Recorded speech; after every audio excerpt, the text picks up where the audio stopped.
चटोरी बीवी। अरे ये क्या बात हुई, बेटी खूब खाए तो भी कुछ खाती नहीं, और बहू बहू जरा सा खाने की शौकीन, तू चटोरी। तुमसे कितनी बार कहा है ये सारी चीजें तुम्हारी हेल्थ के लिए ठीक नहीं है। तुम रोज रोज क्यों बनाती हो? रोज रोज कहाँ, कल कहाँ बना था। और वैसे भी तुम्हें तो पता ही है मुझे खाना कितना पसंद है, तो कभी कभी तो चलता है। तुम भी खाकर देखो ना कितना अच्छा बना है। एक दिन छोड़कर तो तुम रोज ही बनाती हो, कभी कभी कब हुआ? तुम जानती भी हो तुम कितना जंक फूड खाती हो।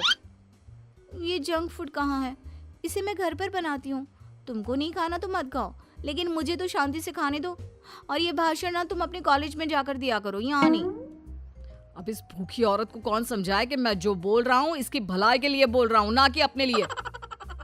शाम को, अरे बच्चों कहाँ हो, देखो मैं तुम्हारे लिए क्या लाई हूँ। मम्मी क्या लाई हो? गर्मा गर्म पकोड़े। अरे वाह, पकोड़े। तुम फिर से कुछ ले आई? खुद तो खाती ही हो, ऊपर से बच्चों को भी ऐसा खाना खिलाती हो।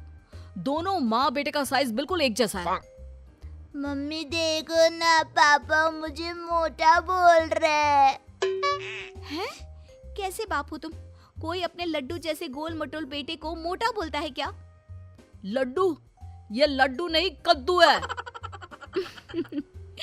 कद्दू जी माफ कीजिएगा। खैर बच्चे ये सुनकर रोने लगता है। देखो रुला दिया ना मेरे लड्डू को, बेचारा। ले लड्डू तू ये पकोड़े खा, हाँ इनको रहने दे, ये ऐसे ही है टेढ़े। शाम को सुरेश के माँ बाप घर आते हैं। ये इतना सारा खाना तूने किसके लिए बनाया हुआ है बहू? माँ जी ये सब खाना हमारे लिए ही है, आप लोग बड़े दिनों बाद हमसे मिलने आए हैं ना, इतना तो बनता है माँ जी। माँ ये जो बोल रही है ना आपके लिए, वो आपके लिए नहीं है, उसने खुद के लिए बनाया है। माँ जी आप ना इनकी बातों पर ज्यादा ध्यान मत दीजिए, इनकी तो आदत ही है मजाक करने की। आप खाना खाइए ना। बहू खाना तो बहुत अच्छा बना है, एकदम चटपटा। लेकिन हमारी उम्र में लोग चटपटे से ज्यादा सादा भोजन खाना पसंद करते हैं। ये सही बोल रहे हैं। वो क्या है ना बहू, हम लोगों की उम्र में ऐसा खाना पचने में बहुत टाइम लगता है, नहीं तो ऐसा खाना कौन ना खाना चाहे। तो माँ जी खाइए ना एक दिन सबको जाना ही है, तो खाकर क्यों ना जाया जाए। अरे ये तुम क्या बोल रही हो, होश में तो हो। अरे एक दिन सबको जाना है तो क्या सड़क में गाड़ी के नीचे लेट जाए? लगता है खाना तीखा बनाते बनाते बहू की जुबान भी बहुत तीखी हो गई है। बहू सोच समझ के तो बोला करो कि क्या बोल रही हो। माँ जी आप थोड़े दिन और रुक जाइए, मैं आपको रोज ऐसा खाना बनाकर खिलाऊंगी, फिर तो आपका पेट भी इसकी इजाजत दे देगा।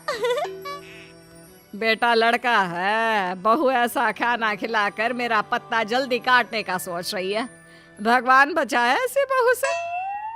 ठीक है माँ जी, लेकिन थोड़ा खाना और तो लीजिए। नहीं नहीं बहू, मेरा बस हो गया। और ससुर जी आपको तो लेना ही होगा। अरे नहीं बहू रहने दो, मेरा भी बस हो गया। वो क्या है ना, मुझे डॉक्टर ने आजकल कम खाने को कहा है। अरे पूछना बंद करो, तुम्हें समझ में नहीं आता। वो इस खाने को खाना नहीं चाहते। ये खाना हम ही क्या, अगर कुत्ते बिल्ली को भी खाने को दोगी ना तो वो भी ना खाए, इतना तीखा है। तुम तो अपना मुंह बंद ही करो, तुम लोग नहीं खाओगे तो क्या हुआ, मेरा प्यारा बेटा जरूर खाएगा। इतने में बच्चा दौड़ कर आता है। लो आ गया, शैतान का नाम लिया और शैतान हाजिर। खिलाओ इसको और गेंडा बना दो। अरे लड्डू, ये लड्डू कद्दू में कैसे बदल गया, कितना मोटा हो गया है। सच्ची दादी मैं मोटा हो गया क्या? लेकिन माँ तो बोलती है मैं वैसा का वैसा ही हूँ, 1 इंच भी नहीं बढ़ा। अरे कितना कमजोर है मेरा बच्चा, हाय मेरा बच्चा। सच कहा, तुम्हारी माँ ने तुम्हें 1 इंच भी नहीं बढ़ने दिया, बस पेट बाहर आता जा रहा है। माँ जी ये आप क्या बोल रही हैं, कहाँ है मेरा बेटा मोटा, इसे तो तंदुरुस्त बोलते हैं। तब तो मुझ जैसे को हड्डी बोलते होंगे ना। आप सभी लोग ना मेरे बेटे और मेरा मजाक मत उड़ाइए। चल बेटा हम चलते हैं हमारे कमरे में, वहीं जाकर खाएंगे। ऐसे ही सुरेश की बीवी कुछ न कुछ नया बनाकर खाती रहती थी, लेकिन एक दिन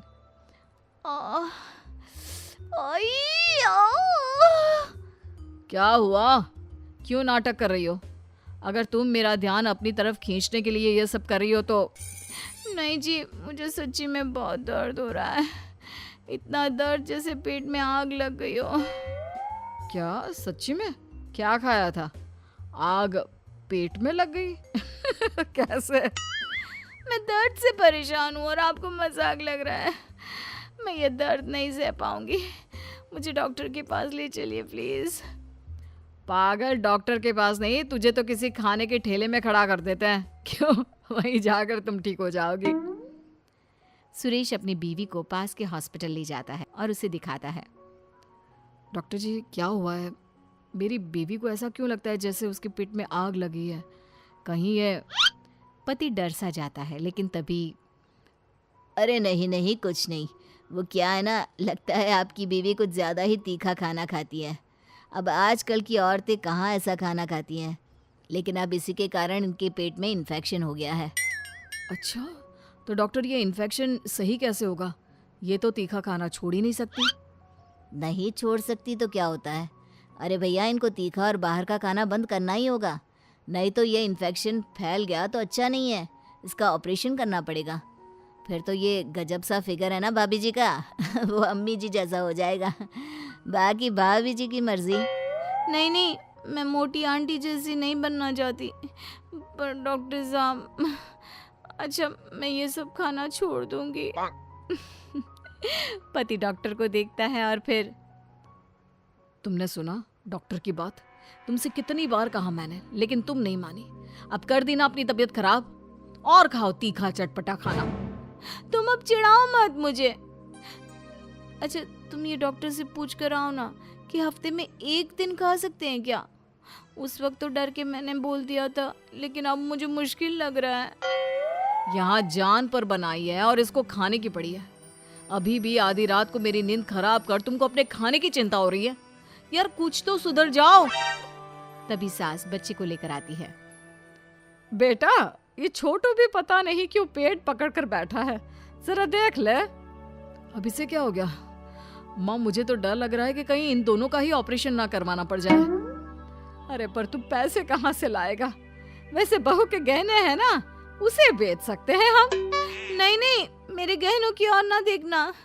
मैं वादा करती हूँ, मैं चटोरे खाने की ओर नजर भी नहीं लगाऊंगी।